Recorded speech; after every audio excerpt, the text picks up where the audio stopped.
6 yoshdan keyin davolashmaydimi? Poliklinikada navbatda turgan odamga sizning yoshingiz o'tibdi. Bu dorini endi berishmaydi. Operatsiyaga kvota chiqmaydi. Shifoxonaga yotqizish qiyin deyishsa, bu oddiy gap emas. Bu insonning sog'lig'i, huquqi va hayot sifati haqida gap. Bugun men juda muhim mavzuni tushuntiraman. 60 yoshdan oshgan fuqarolarni davolash bo'yicha qanday shikoyatlar ko'paygan. Odamlar maxfiy buyruq bor ekan deb nimadan qo'rqyapti? Aslida nimani bilish kerak? Qayerda qonuniy cheklov bor? Qayerda esa ochiqcha huquqbuzarlik bo'lishi mumkin? Bu ma'lumot har bir oilaga tegishli. Chunki har birimizning uyimizda ota-ona, bobo, pensiya yoshidagi yaqinlar bor. Hozir kanalga obuna bo'ling, videoga like bosing. Chunki men aytadigan amaliy qadamlar ertaga sizga yoki yaqinlaringizga kerak bo'lib qolishi mumkin. Men avvalo bitta narsani aniq aytaman. Inson 6 yoshdan oshgani uchun uni davolamaslik mumkin emas. Tibbiy yordam yoshga qarab emas, bemorning holati, tashxisi, xavf darajasi, ko'rsatma va qarshi ko'rsatmalarga qarab belgilanadi. Ya'ni shifokor siz 62 yoshdasiz. Shuning uchun davolamaymiz desa, bu gapning o'zi noto'g'ri qo'yilgan. Sizda falon kasallik bor, falon tekshiruv kerak, falon dori mumkin. Mana bu dori esa buyrak yoki yurakka zarar berishi mumkin. Shuning uchun boshqa usul tanlaymiz. Oldin odamlar ko'pincha shifoxonaga tanish orqali bosh shifokor bilan gaplashib, tuman poliklinikasidan yo'llanma olib yotardi. Ko'p masala qog'ozda og'za kelishuvida borib ko'ring. Ertaga keling degan tartibda yurardi. Hozir esa tibbiyotda elektron navbat, kvota, yo'llanma, oilaviy shifokor xulosasi, tahlillar, profil bo'yicha komissiya kabi tartiblar ko'paydi. Bu tartibning yaxshi tomoni bor. Hamma narsa izli bo'ladi. Kim qachon murojaat qilgani ko'rinadi. Lekin yomon tomoni ham bor. Oddiy odam bu tartibni bilmasa, uni joy yo'q, sizga tegishli emas. Yoshdan o'tibsiz deb qaytarib yuborishlari mumkin. Shu joyda maxfiy buyruq haqidagi gaplar paydo bo'ladi. Odamlar shikoyat qiladi. Onam 68 yoshda operatsiya qilishmadi. Otam 72 yoshda sanatoriyga yo'llanma berishmadi. Buvimga bepul dori yozishmadi. Ambulator davolanish bilan cheklashdi. Bunday holatlarda ba'zilar darrov, demak yuqoridan maxfiy buyruq bor, 6 yoshdan keyin xarajat qilmaslik kerak deyishgan deb xulosa qiladi. Men bunday da'voga ehtiyotkor qarayman. Agar rasmiy hujjat bo'lmasa, buni fakt deb aytish mumkin emas. Lekin shuni ham yashirmayman. Joylarda noto'g'ri amaliyot, byurokratiya, mablag' yetishmasligi, kvota cheklovi, shifokorlarning charchagani, ayrim rahbarlarning kamroq yotqizinglar degan ichki bosim bo'lishi mumkin. Odamlar aynan shuni maxfiy buyruq deb ataydi. Men oddiy til bilan tushuntiraman. 6 yoshdan keyin tibbiy qarorlar murakkablashadi. Lekin bu davolash to'xtaydi degani emas. Masalan, 35 yoshli odamda qon bosimi ko'tarilsa, bitta dori bilan nazorat qilish osonroq bo'lishi mumkin. 6-7 yoshli odamda esa bosim bilan birga diabet, yurak yetishmovchiligi, buyrak funksiyasi pasayishi, oshqozon yarasi, qon suyultiruvchi dori ichish holati bo'lishi mumkin. Shifokor bitta dorini yozishdan oldin bu dori buyrakka ta'sir qilmaydimi? Bosimni juda tushirib yubormaydimi? Boshqa dorilar bilan to'qnashmaydimi deb o'ylash kerak. Lekin bemor buni boshqacha eshitadi. Shifokor sizga bu dori to'g'ri kelmaydi desa, bemor meni yoshim uchun davolamayapti deb tushunishi mumkin. Shuning uchun men har doim bemorlarga maslahat beraman. Og'zaki javob bilan kifoyalanmang. Shifokordan aniq yozma izoh so'rang. Masalan, menga bu tekshiruv nega berilmadi? Nega shifoxonaga yotqizish rad qilindi? Qaysi tashxis asosida ambulator davolanish tavsiya qilindi? Qaysi qonun yoki klinik protokolga ko'ra bu qaror qabul qilindi deb so'rash kerak. Keling, real hayotga o'xshash birinchi misolni olaylik. 14 yoshli ayol tizzasi og'rib, yurishi qiyinlashgan. Rentgen artrozning 3 darajasini ko'rsatgan. U menga endoprotez operatsiyasi kerak deb o'ylaydi. Poliklinikada esa siz pensiyadasiz, kvota chiqmaydi deyishadi. Bu yerda ikkita alohida masala bor. Birinchisi tibbiy ko'rsatma.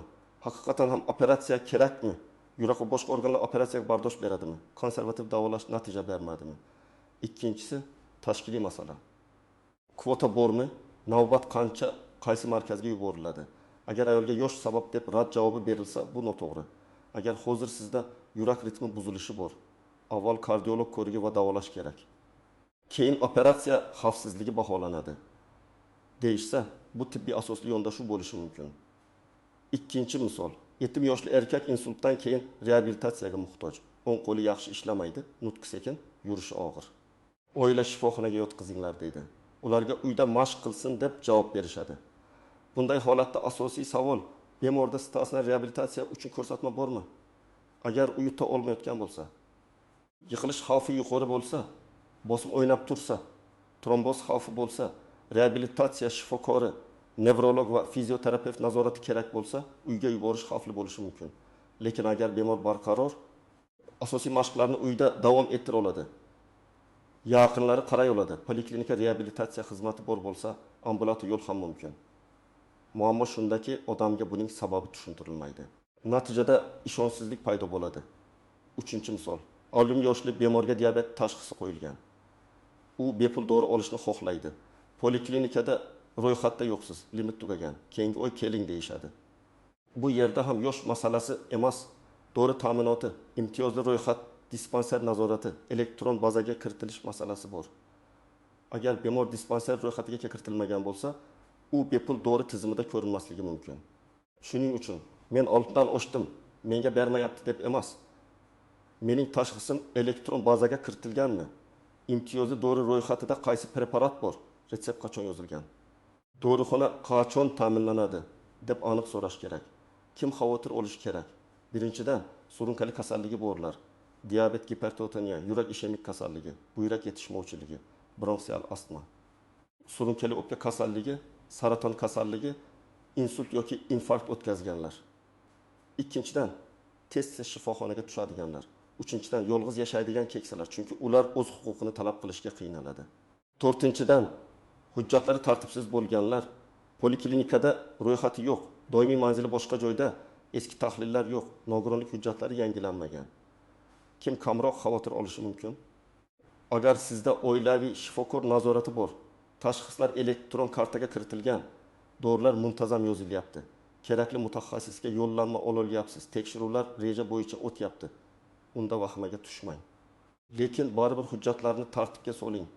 Chunki muammo ko'pincha kasallik kuchayganda, shoshilinch vaziyatda, bayram kunlari yoki kvota kerak bo'lganda chiqadi. Men yana bir muhim narsani aytaman. Shifokor ham har doim aybdor emas. Ba'zan shifokorning qo'lida joy bo'lmaydi. Tuman darajasida kerakli apparat yo'q. Dori kelmagan, kvota yuqoridan tasdiqlanmagan bo'ladi. Lekin bu bemorni mensimaslikka bahona bo'la olmaydi. Shifokor yoki muassasa hech bo'lmaganda yo'l ko'rsatish kerak. Mana bu hujjatni to'plang. Mana bu markazga boring. Mana bu raqamga murojaat qiling. Mana bu sabab bilan hozir yotqizilmaydi. Lekin falon sanada qayta ko'rib bo'ladi. Odamga eshik yopilib qolmasligi kerak. Endi istisnolar va ko'pchilik bilmaydigan nozik jihatlarga o'tamiz. Birinchi nozik jihat, har qanday davolashni talab qilish mumkin. Lekin har qanday davolashni majburan oldirish mumkin emas. Masalan, bemor menga tomchi dori qo'ying dedi. Shifokor esa tahlillar normal, suvsizlanish yo'q, tomchi dori kerak emas deb hisoblaydi. Bu holatda shifokor tomchi dori qo'ymasligi mumkin. Bu davolamaslik emas, ortiqcha muolajadan saqlash. Ayniqsa keksa bemorlarda ortiqcha tomchi dori yurakka yuk bo'lishi, oyoqda shish, nafas qisishi, bosim o'zgarishiga olib kelishi mumkin. Ikkinchi nozik jihat, yoshning o'zi qarshi ko'rsatma emas, lekin yosh bilan keladigan holatlar qarshi ko'rsatma bo'lishi mumkin.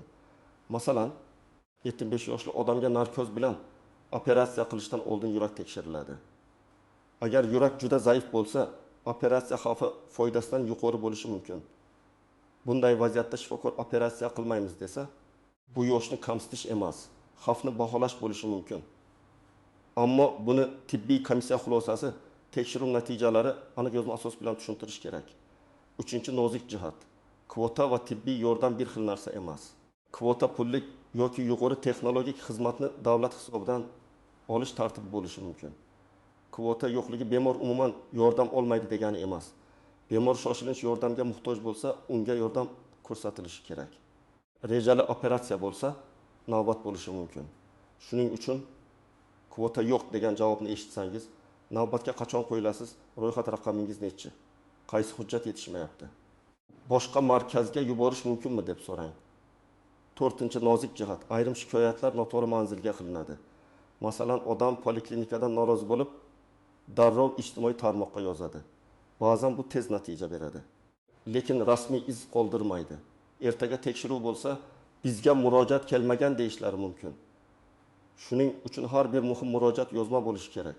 Ariza qoldirsangiz, kirim raqamini oling. Elektron murojaat qilsangiz, tasdiq raqamini saqlang. Telefon orqali gaplashsangiz, sana, vaqt, kim bilan gaplashganingizni yozib qo'ying. 5-nozik jihat bepul degani hammasi bepul degani emas. Davlat kafolatlagan yordam turlari bor. İmtiyozli toifalar bor. Shoshilinch yordam bor. Ayrim dori va tekshiruvlar bor. Lekin ba'zi xizmatlar pullik bo'lishi mumkin. Muammo pullik xizmatning o'zida emas. Muammo bemorga bepul imkoniyat bor yo'qligi tushuntirilmasligida. Agar sizdan pul so'rashsa, bu xizmat nega pullik, narx ro'yxati qayerda, bepul muqobili bormi, imtiyozli toifaga kirsam qanday hujjat kerak deb so'rang. 6-nozik jihat. Qarindoshlar ba'zan bemorning nomidan gapiradi, lekin bemorning o'zi rozi bo'lmasligi mumkin. Keksa odam ham mustaqil qaror qabul qilish huquqiga ega. Agar u hushida, aqli joyida bo'lsa, davolanishga rozilik berishi yoki rad etishi mumkin. Farzandlari otamni majburan yotqizing desa ham shifokor qonuniy tartibga qaraydi. Lekin bemor hushsiz, og'ir ahvolda yoki o'zini anglamaydigan holatda bo'lsa, shoshilinch yordam alohida tartibda ko'rsatiladi. 7-nozik jihat tibbiy hujjatdagi bitta noto'g'ri yozuv keyin katta muammo chiqaradi. Masalan, haqida bemor davolanishdan bosh tortdi deb yozilgan bo'lsa, aslida esa bemorga davolanish taklif qilinmagan bo'lishi mumkin. Shuning uchun imzo qo'yishdan oldin o'qing. Agar sizga tushunarsiz bo'lsa so'rang. Menga oddiy tilda tushuntiringmasangiz. Mazmuni bilan tanishdim, lekin rozi emasman deb yozish mumkin bo'lgan holatlar ham bo'ladi. Har doim nusxa olishga harakat qiling. 8-nozik jihat shoshilinch holatda yosh haqida gap bo'lmasligi kerak. Ko'krakda kuchli og'riq, insult belgilari, nafas qisishi, hushdan ketish, qon ketishi, juda yuqori bosim, qonning keskin tushib yoki ko'tarilib ketishi, kuchli allergik reaksiya bo'lsa, tez yordam chaqiriladi. Bunday holatda ertalab poliklinikaga boring deyish xavfli bo'lishi mumkin. Ayniqsa insultda vaqt oltin bilan teng. Yuz qiyshayishi, qo'l oyoq uvishishi, nutq buzilishi bo'lsa, bir necha soat ichida yordam kerak bo'ladi. Endi eng kerakli qism, nima qilish kerak? Men sizga aniq ketma-ketlik beraman. Birinchi qadam, hujjatlarni tartibga soling. Pasport yoki ID karta, pensiya guvohnomasi bo'lsa, nogironlik hujjati, ambulator karta, eski epikrizlar. Operatsiya xulosalari, tahlillar, UZI, rentgen, MRT yoki KT natijalari qabul qilayotgan dorilar ro'yxati alohida papkada bo'lsin. Dorilar ro'yxati nomi, dozasi, kuniga necha marta ichilishi yozilsin. Masalan, enalapril 10 mg. Ertalab va kechqurun. Metformin 20 mg ovqatdan keyin 2 mahal kabi. Bu shifokorga ham, tez yordamga ham katta yordam beradi. Ikkinchi qadam, oilaviy shifokorga yozma yoki aniq og'zaki murojaat qiling. Mening onam 37 yoshda. Qon bosimi 1 daqiqasida chiqyapti. Diabeti bor. Oxirgi oyda 2 marta tez yordam chaqirdik. Kardiolog ko'riga tahlillar va davolash rejasini so'raymiz deb ayting. Shunchaki yaxshi qaramayapti demang, faktlarni ayting. Bosim raqamlari, qand miqdori, og'riq qachon boshlangani, qaysi dori yordam bermagani, necha marta murojaat qilingani. 3-qadam, yo'llanma kerak bo'lsa aniq so'rang. Menga nevrologga yo'llanma kerak. Kardiolog ko'rigiga yuboring. Statsionar davolanish uchun ko'rsatma bormi? Bo'lsa qaysi shifoxonaga yo'llanma berasiz? Siz so'rash kerak. Agar rad javobi berilsa, sababini yozma ko'rinishda so'rang. Ko'p hollarda odam yozma javob so'raganda munosabat o'zgaradi. Chunki og'zaki gap havoda qoladi. Yozma javob esa mas'uliyat yuklaydi. 4-qadam, rad etishsa, muassasa rahbariga ariza yozing. Arizada hissiyotdan ko'ra fakt bo'lsin. Masalan, men falon kuni falon shifokorga murojaat qildim. Bemor 19 yoshda, tashxisi falon, shikoyatlari falon. Statsionar davolanish yoki mutaxassis ko'rigi bo'yicha yo'llanma so'raldi. Og'zaki ravishda rad etildi. Rad etish sababini yozma tushuntirishni va bemorni qayta ko'rikdan o'tkazishni so'rayman. Arizaning nusxasiga kirim raqami qo'ydiring. 5-qadam. Tuman yoki shahar sog'liqni saqlash bo'limiga murojaat qiling. Agar poliklinika darajasida masala yechilmasa, yuqori tashkilotga yozing. Murojaatga hujjatlarni ilova qiling. Tahlillar, xulosalar, rad javobi bo'lsa, uning nusxasi. Ariza kirim raqami. Bizni davolashmayapti degan umumiy gapdan ko'ra, falon tashxis bo'yicha falon xizmat olishda rad javobi berildi degan aniq gap kuchliroq ishlaydi. 6-qadam, shoshilinch belgilarni o'tkazib yubormang. Keksa odam o'tib ketadi deb ko'p kutadi. Lekin ko'krak og'rig'i 10 daqiqadan ortiq davom etsa, chap qo'lga, jag'ga, belga bersa, sovuq ter bosib, nafas qisqarsa, bu infarkt belgisi bo'lishi mumkin. Nutq buzilsa, yuz qiyshayib qolsa, bir qo'l yoki oyoq kuchsizlansa, bu insult belgisi bo'lishi mumkin. Qora najas, qon qusish, hushdan ketish, keskin holsizlik bo'lsa, bu ham xavfli. Bunday vaziyatda navbat kutmang, tez yordam chaqiring. 7-qadam, har bir uchrashuvdan keyin yozuv qiling. Daftarga sana shifokor ismi, aytilgan tashxis, tavsiya qilingan dori, keyingi ko'rik sanasini yozing. Bu oddiy ishdek ko'rinadi. Lekin bir oyda 3 ta shifokorga borgan odam keyin kim nima deganini adashtirib yuboradi. Ayniqsa keksa bemorda dorilar ko'p bo'lsa, bir dori ikkinchisi bilan to'qnashib ketmasligi uchun ro'yxat zarur. 8-qadam. Ikkinchi fikr oling. Agar sizga operatsiya mumkin emas deyishsa, lekin sabab tushunarsiz bo'lsa, boshqa mutaxassisga boring. Agar davolash kerak emas deyishsa, lekin bemorning holati yomonlashayotgan bo'lsa, qayta ko'rik talab qiling. Tibbiyotda ikkinchi fikr olish uyat emas. Bu shifokorga ishonmaslik emas, murakkab holatda xavfsiz qaror qabul qilish yo'lidir. 9-qadam, maxfiy buyruq bor degan gapni eshitsangiz, aniq hujjat so'rang. Qaysi buyruq, raqami nechi, sanasi, qachon, qayerda e'lon qilingan deb so'rang. Rasmiy hujjat bo'lmasa, og'zaki gapga asoslanib taslim bo'lmang. Davlat tashkilotida qaror hujjatga tayanishi kerak. Agar xodim bizga shunaqa deyishgan desa, bu bemor huquqini cheklash uchun yetarli asos emas. 10-qadam, yaqinlaringizni yolg'iz yubormang. Yetim yoshli odam shifokor oldida hayajonlanishi, savollarni unutishi, eshitganini noto'g'ri tushunishi mumkin. Farzand yoki nabira yonida bo'lsa, savollarni aniq beradi, hujjatni oladi, dorilarni yozib oladi. Bu ayniqsa onkologiya, yurak, nevrologiya, jarrohlik masalalarida juda muhim. Men yana bir maslahat beraman. Shifokor bilan janjallashishdan oldin tizimli gapiring. Baqirish, haqorat qilish, videoga olish bilan tahdid qilish ko'pincha muloqotni buzadi. Lekin xotirjam, qat'iy hujjat bilan gapirsangiz, natija ko'proq bo'ladi. Doktor, men sizni tushunmoqchiman. Iltimos, rad etish sababini yozib bering. Qaysi tekshiruv kerakligini ayting.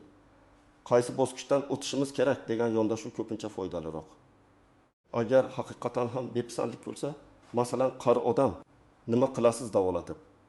Baribir foydasi yo'q, uyga olib keting kabi gaplar aytilsa, buni oddiy qabul qilmang. Bunday gaplar na axloqiy, na kasbiy jihatdan to'g'ri. Tibbiyotda har bir bemorga hurmat bo'lishi kerak. Davolash imkoni cheklangan bo'lsa ham, og'riqni kamaytirish, parvarish, reabilitatsiya, palliativ yordam, tushuntirish, ruhiy qo'llab-quvvatlash bor. Hech narsa qilib bo'lmaydi degan gap ko'pincha noto'g'ri. Har doim hech bo'lmaganda bemorning azobini kamaytirish mumkin. Men bugun aytmoqchi bo'lgan asosiy fikrim shuki, 6 yoshdan keyin davolashmaydi degan qo'rquvga berilmang. Lekin befarq ham bo'lmang. Yoshning o'zi davolashdan bosh tortish uchun asos emas. Tibbiy qaror, tashxis, holat, xavf, foyda, ko'rsatma va hujjatlarga tayanish kerak. Agar sizga yosh sabab deyishsa, yozma asos so'rang. Agar kvota yo'q deyishsa, navbat, yo'llanma va muqobil yo'lni so'rang. Agar shoshilinch holat bo'lsa, kutmang, tez yordam chaqiring. Har bir oilada tibbiy papka bo'lsin, dorilar ro'yxati bo'lsin, murojaatlar yozma bo'lsin. Yaqinlaringizni yolg'iz qoldirmang. Shifokor bilan hurmatda, lekin qat'iy gapiring. Huquqingizni bilsangiz, sizni ertaga keling, joy yo'q, yosh o'tgan degan umumiy gaplar bilan osongina qaytarib yuborish qiyin bo'ladi. Sizda shunaqa holat bo'lganmi? 60 yoshdan oshgan yaqinlaringizni davolatishda rad javobi, navbat, kvota yoki tushunarsiz bahona bilan duch kelganmisiz? Fikringizni izohlarda yozing. Bu mavzuni ko'proq odam bilishi uchun videoga like bosing, kanalga obuna bo'ling va yaqinlaringizga yuboring. Chunki bugungi bilim ertaga kimningdir sog'lig'ini, vaqtini va hatto hayotini saqlab qolishi mumkin.